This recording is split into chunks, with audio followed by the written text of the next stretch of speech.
Welcome to Not Milk Never Milk. Subscribe if you're lactose intolerant. You start by preparing both the image and the app environment. Open Ibis Paint and confirm you're signed in. This ensures cloud features work. Next, pick or resize the image to PNG or JPG and keep it under 10 MB so the generator accepts it.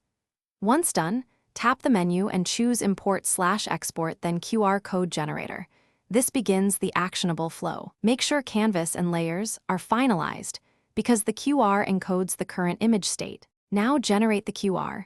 Choose whether to encode the whole canvas or just one selected layer because that controls what users download. Set size and choose an error correction level, L, M, Q, or H. Higher values increase scan reliability but enlarge data. Tweak margins and contrast so scanners can read it. Contrast is especially important for stylized art. Once configured, preview the code and immediately test scan with a phone to verify it opens or downloads finish by exporting or sharing the QR. Save it as PNG or use the built-in share link to distribute. To import, scan with Ibis Paint's QR import tool or a phone camera. Ibis Paint will prompt to download or open the linked artwork. If the scan fails, first increase contrast between code and background, then simplify artwork near code edges or raise the error correction level.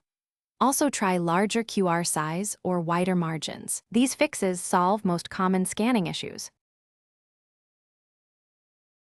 Thanks for watching. If this was helpful, leave a like and consider subscribing. See you next time.